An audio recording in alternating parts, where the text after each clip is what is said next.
Hey, everybody.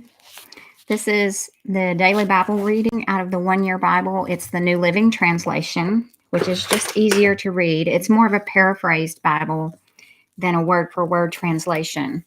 If you want to study, I highly recommend that you study from the King James. But reading and getting to know and love the Lord, we can do it through a paraphrased Bible in the New Living Translation. This is the One Year Bible that we are reading from as a group, and we're on January the 24th.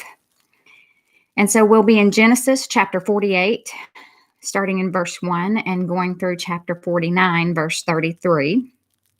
And Israel has just went into Egypt and to the land of Goshen to live, because Joseph has found them during the famine, or they found Joseph. And Joseph invited them over, and Pharaoh was welcoming to them. And then we'll be in Matthew, starting in chapter 15, verse 29, and we'll read through chapter 16, verse 12. And then we'll be in Psalm 20, verses 1 through 9, and then Proverbs chapter 4, verse 20 through 27. So we're going to get started. Genesis 48:1. One day, not long after this, word came to Joseph, "Your father is failing rapidly." So Joseph went to visit his father, and he took with him his two sons, Manasseh and Ephraim. When Joseph arrived, Jacob was told, "Your son Joseph has come to see you." So Jacob gathered his strength and sat up in his bed. Jacob said to Joseph, "God Almighty appeared to me at Luz in the land of Canaan and blessed me. He said to me, 'I will make you fruitful, and I will multiply your descendants.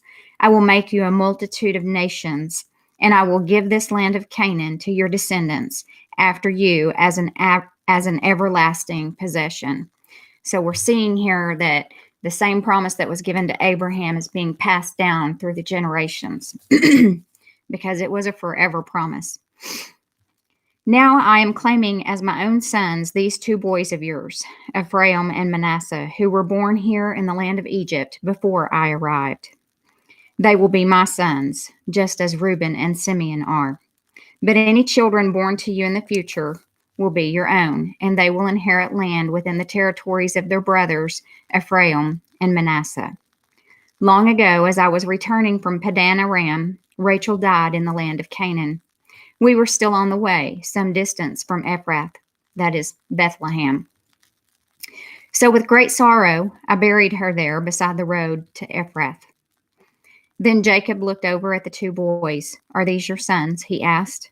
"Yes," Joseph told him. "These are the sons God has given me here in Egypt." And Jacob said, "Bring them closer to me so I can bless them." Jacob was half blind because of his age and could hardly see. So Joseph brought the boys close to him, and Jacob kissed and embraced them. Then Jacob said to Joseph, "I never thought I would see your face again, but now God has let me see your children too." Joseph moved the boys who were at their grandfather's knees, and he bowed with his face to the ground. Then he positioned the boys in front of Jacob. With his right hand, he directed Ephraim toward Jacob's left hand, and with his left hand, he put Manasseh at Jacob's right hand. But Jacob crossed his arms as he reached out to lay his hands on the boys' heads. He put his right hand on the head of Ephraim, though he was the younger boy, and his left hand on the head of Manasseh, though he was the firstborn. Then he blessed Joseph and said, "May the God before whom my grandfather Abraham and my father Isaac walked, the God who has been my shepherd all my life to this very day, the angel who has redeemed me from all harm, may he bless these boys.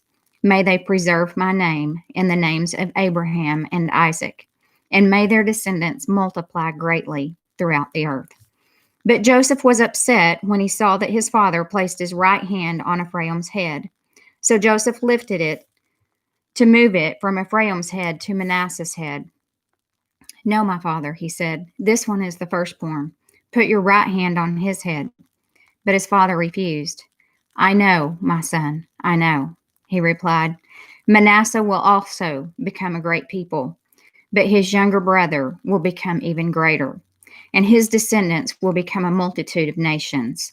So Jacob blessed the boys that day with this blessing: "The people of Israel will use your names when they give a blessing.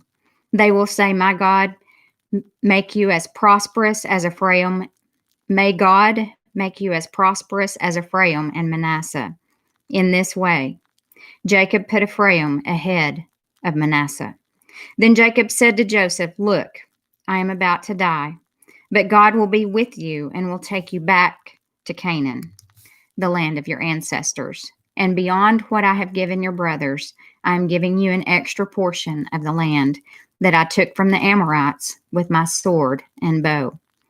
Then Jacob called together all his sons and said, Gather around me, and I will tell you what will happen to each of you in the days to come. Come and listen, you sons of Jacob. Listen to Israel, your father. Reuben, you are my firstborn, my strength, the child of my vigorous youth. You are first in rank and first in power, but you are as unruly as a flood. And you will be first no longer, for you went to bed with my wife. You defiled my marriage couch. Simeon and Levi are two of a kind. Their weapons are instruments of violence. May I never join in their meetings. May I never be a party to their plans. For in their anger they murdered men, and they crippled oxen just for sport. A curse on their anger, for it is fierce. A curse on their wrath, for it is cruel.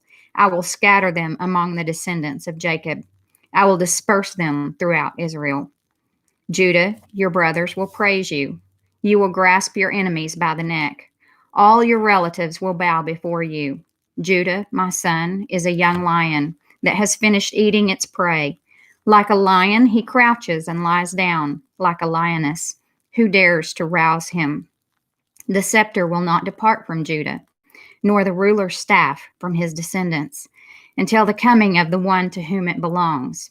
He's talking about Jesus. The one whom all nations will honor.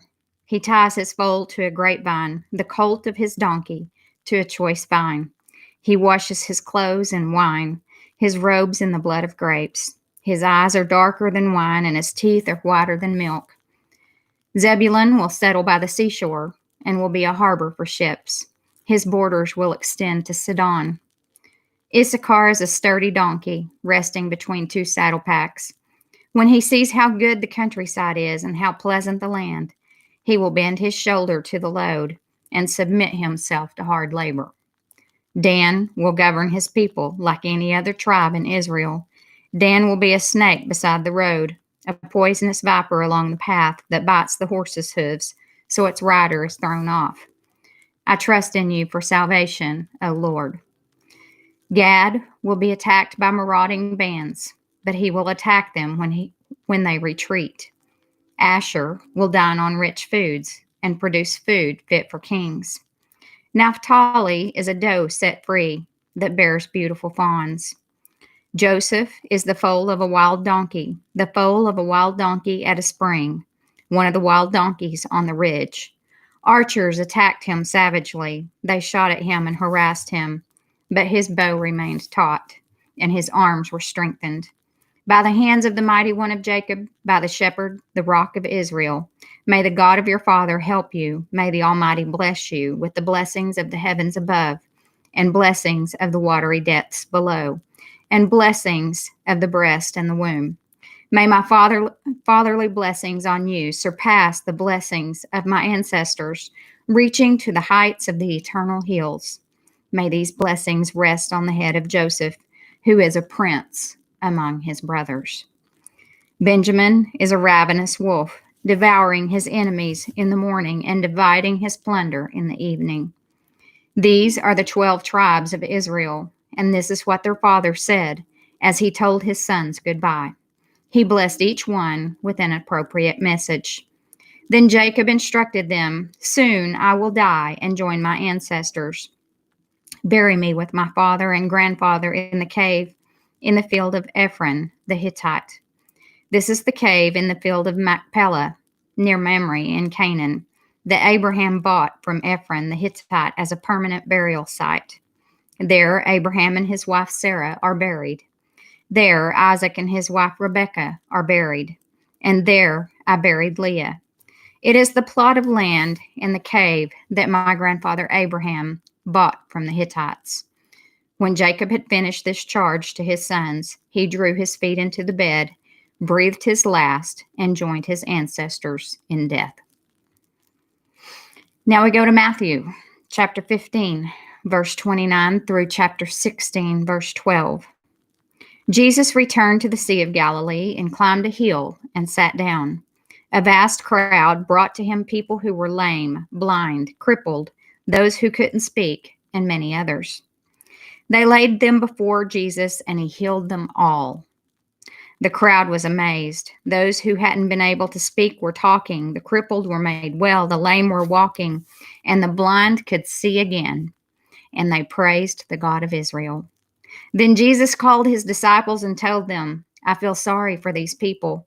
They have been here with me for 3 days, and they have nothing left to eat. I don't want to send them away hungry, or they will faint along the way. The disciples replied, Where would we get enough food here in the wilderness for such a huge crowd? Jesus asked, How much bread do you have? They replied, 7 loaves and a few small fish. So Jesus told all the people to sit down on the ground. Then he took the 7 loaves and the fish, thanked God for them, and broke them into pieces. He gave them to the disciples, who distributed the food to the crowd. They all ate as much as they wanted. Afterward, the disciples picked up 7 large baskets of leftover food. There were 4,000 men who were fed that day, in addition to all the women and children. Then Jesus sent the people home, and he got into a boat and crossed over to the region of Magadan. One day, the Pharisees and Sadducees came to test Jesus, demanding that he show them a miraculous sign from heaven to prove his authority. He replied, You know the saying, red sky at night means fair weather tomorrow. Red sky in the morning means foul weather all day. You know how to interpret the weather signs in the sky, but you don't know how to interpret the signs of the times. Only an evil, adulterous generation would demand a miraculous sign, but the only sign I will give them is the sign of the prophet Jonah. Then Jesus left them and went away. Later, after they crossed to the other side of the lake, the disciples discovered they had forgotten to bring any bread. Watch out, Jesus warned them. Beware of the yeast of the Pharisees and the Sadducees. At this, they began to argue with each other because they hadn't brought any bread. Jesus knew what they were saying, so he said, You have so little faith. Why are you arguing with each other about having no bread? Don't you understand even yet? Don't you remember the 5,000 I fed with 5 loaves and the baskets of leftovers you picked up? Or the 4,000 I fed with 7 loaves and the large baskets of leftovers you picked up? Why can't you understand that I'm not talking about bread? So again, I say, beware of the yeast of the Pharisees and the Sadducees. Then at last they understood that he wasn't speaking about the yeast in bread, but about the deceptive teaching of the Pharisees and the Sadducees. So now we go to Psalm chapter 20, 1 through 9. For the choir director, a psalm of David. In times of trouble, may the Lord answer your cry.